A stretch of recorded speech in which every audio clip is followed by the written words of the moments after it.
नमस्कार दोस्तों, मैं आचार्य वसुधा हार्दिक अभिनंदन करती हूं आप सभी का आपके अपने YouTube चैनल सत्य कथा में। दोस्तों, आज के वीडियो में हम बात करने वाले हैं साल 2022 के राशिफल के बारे में। कैसा रहेगा कन्या राशि वाले जातकों के लिए ये साल, आइए जानते हैं इस वीडियो में। लेकिन यदि अब तक आपने चैनल सब्सक्राइब नहीं किया है तो प्लीज सब्सक्राइब जरूर कर दीजिए। आइए बात करते हैं कैसा रहेगा ग्रह गोचर की स्थिति से ये वर्ष आपके लिए। सभी कुछ इस वीडियो में बताया जाएगा, क्या करें क्या ना करें, आपका लकी कलर और आपका लकी नंबर भी।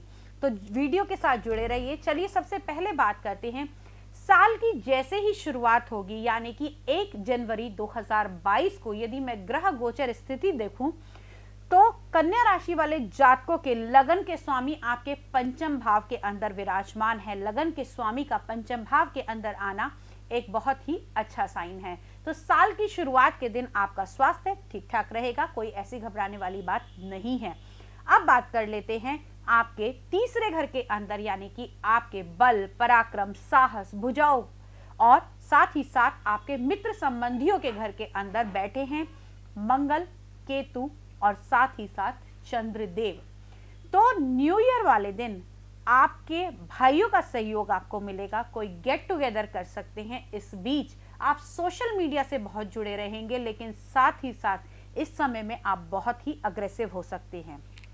इसका रीजन आपको बता दूं, मंगल यहाँ तीसरे घर के अंदर विराजमान है, स्वराशि के मालिक स्वराशि में, और वो भी मंगल का जो अपना स्थान है, बल पराक्रम के स्थान में मंगल का यहाँ विराजमान होना कहीं ना कहीं आपके लिए इस तरीके से घातक हो सकता है कि इस समय में आप बहुत ज्यादा ओवर अग्रेसिव हो सकते हैं।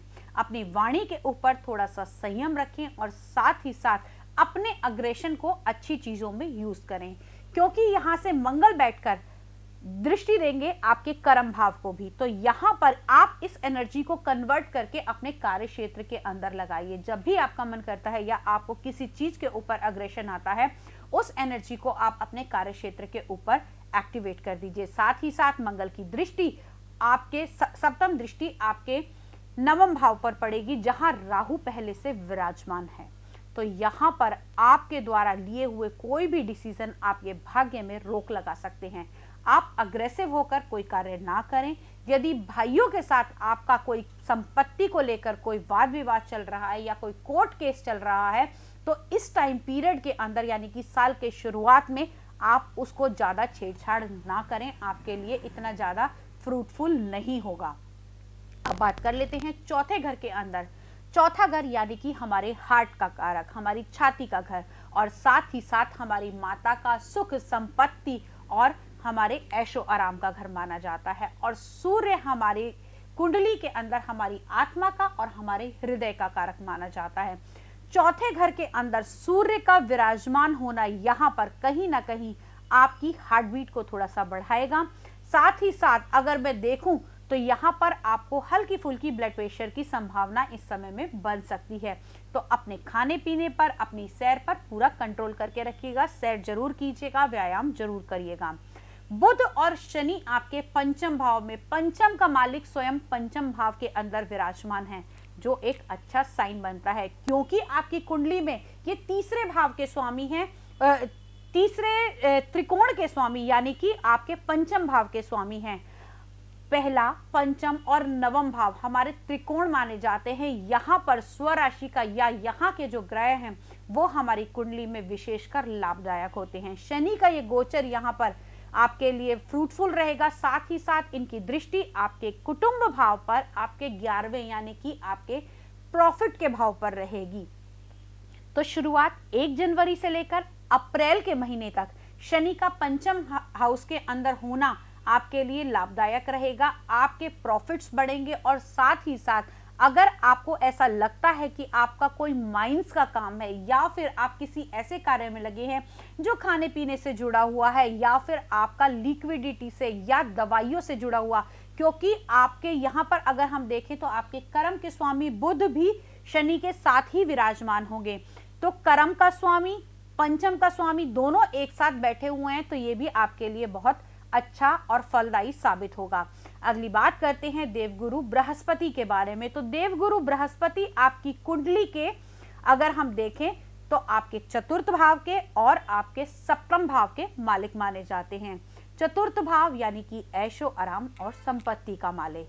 अभी इस समय छठे भाव के अंदर कहीं ना कहीं रोग भाव के अंदर हमें यह दर्शाता है कि इस समय में आपको कुछ पेट से जुड़ी हुई परेशानियां हो सकती हैं, गैस्ट्रिक प्रॉब्लम हो सकती है, लेकिन घबराने की आवश्यकता नहीं है। जैसे ही गुरु राशि परिवर्तन करेंगे, स्वराशि के होकर अब आपके सप्तम हाउस के अंदर आएंगे, तो ये दिक्कतें भी धीरे धीरे आपकी समाप्त हो जाएंगी। इसके लिए आप यहाँ पर गुरु के मंत्रों का जाप कर सकते हैं, क्योंकि यदि कोई छठे और आठवें भाव का कोई ग्रह आपको परेशानी कर रहा है तो आप उसके ध्यान भी कर सकते हैं, साथ ही साथ आप उसके मंत्रों का जाप भी कर सकते हैं।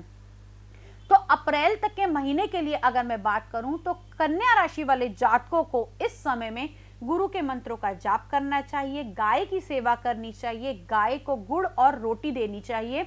ये आपको कब तक करना है? अप्रैल के महीने तक। अप्रैल के महीने के बाद में, यानी कि अगर मैं देखूं तो बड़े जो ग्रहों का गोचर चेंज होगा, 12 अप्रैल को राहु राशि परिवर्तन करेंगे, वृषभ राशि से मेष राशि में आएंगे, क्योंकि राहु वक्री चलते हैं, सदैव उल्टे चलते हैं। तो मेष राशि में आएंगे, यानी कि आपके अष्टम भाव में राहु का आ जाना इस समय में आपको मंत्र चैंटिंग, तंत्र क्रिया और कहीं ना कहीं आपको ऑकल साइंस की तरफ आकर्षित करेगा। यदि आप मंत्र चैंटिंग में रुचि रखते हैं तो इस समय आप अध्यात्म से जुड़ सकते हैं, मंत्र तंत्र ज्ञान, और कहीं ना कहीं इस समय में आपकी इंट्यूशन पावर, जैसे ही राहु यहाँ पर राशि परिवर्तन करेंगे, इमीडिएटली आपकी इंट्यूशन पावर जो है वो बहुत अधिक बढ़ जाएगी। इस समय में राहु यहाँ बैठकर सीधे दृष्टि देंगे आपके सेकंड हाउस को, तो सेविंग्स पर असर पड़ सकता है। आपकी अगर स्थिर संपत्ति है उस समय में उससे लाभ मिलेंगे, और अगर आपकी कोई पैतृक संपत्ति है, क्योंकि यहाँ पर अगर देखा जाए तो जहां अष्टम भाव ससुराल पक्ष है वहीं पैतृक संपत्ति का भी माना जाता है। तो राहु का ये गोचर यहाँ पर आपकी पैतृक संपत्ति को भी एक्टिवेट करेगा, पैतृक संपत्ति मिलने की संभावना इस समय में बनती है। अब बात कर लेते हैं हम, जैसे ही गुरु राशि परिवर्तन करेंगे, गुरु आएंगे आपके सप्तम भाव के अंदर, यानी कि आपके विवाह के, आपके पति पत्नी के, आपके संबंधों के, आपके पार्टनरशिप के, आपके गुप्तांगों के, इन सभी चीजों को हम सप्तम हाउस से देखते हैं, सप्तम भाव से देखते हैं। सप्तम भाव में गुरु का स्वराशि होकर हंस महापुरुष योग तो यहाँ बनाएगा, साथ ही साथ दृष्टि देगा आपके पहले घर को, और पहले घर पे यहाँ दृष्टि जाने से आपका नेचर जो होगा वो बहुत प्रभावशाली होगा। साथ ही साथ आपके व्यक्तित्व में इतना निखार आएगा कि लोग आपकी बातों को फॉलो भी करेंगे। आध्यात्म के साथ आप जुड़ेंगे, आध्यात्मिक कार्यों में आप इस समय में जुड़ सकते हैं। और यदि हम दृष्टियों की बात करें कि गुरु की दृष्टियां, क्योंकि सभी ग्रहों को अलग अलग दृष्टियां प्रदान हैं, जिसमें से बड़े ग्रह हैं जैसे मंगल, गुरु और शनि, इन और राहु केतु, इनको 3-3 दृष्टियां हैं, बाकी सभी ग्रहों को 7वीं दृष्टि मिलती है। तो अब यहाँ पर जो 7वीं दृष्टि और गुरु की 5वीं और 9वीं दृष्टि जो पड़ेगी, उससे देखते हैं क्या क्या आपकी कुंडली के अंदर परिवर्तन आएंगे। 7th हाउस में बैठकर, जहां मैंने बताया आपके लगन को यानी कि आपके व्यक्तित्व में परिवर्तन करेंगे। तीसरा भाव जो होता है वो मित्रों का, संबंधियों का, दोस्तों का और भाइयों का माना जाता है, और गुरु बड़े भाई का भी कारक है, तो यहाँ पर आपके बड़े भाई के साथ संबंध अच्छे हो सकते हैं। 11वें भाव पर गुरु की दृष्टि पड़ना, यानी कि आपके चतुर्थ और आपके सप्तम के मालिक, यानी कि डेली इनकम आपकी डेफिनेटली बढ़ेगी, और सुख साधन संपत्ति में भी बदलाव आते हुए दिखाई देंगे। बड़ा घर खरीदने की संभावनाएं इस समय में आपकी बन सकती हैं।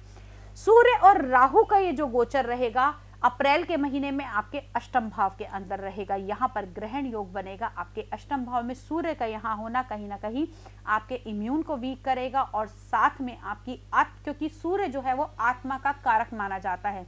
राहु का अष्टम भाव में सूर्य के साथ ग्रहण योग बनाकर अष्टम भाव में बैठना कहीं ना कहीं जहां आपकी इंट्यूशन तो बढ़ाएगा ही बढ़ाएगा, साथ ही आपको भय भी उत्पन्न करेगा। ये भय की समाप्ति कब होगी? आगे अगले महीने यानी कि मई 16 के बाद में ये भय से आपको मुक्ति मिलने की इस समय में संभावना रहेगी। तो विशेषकर जो टाइम पीरियड रहेगा आपके लिए 16 अप्रैल से लेकर 16 मई का टाइम पीरियड रहेगा।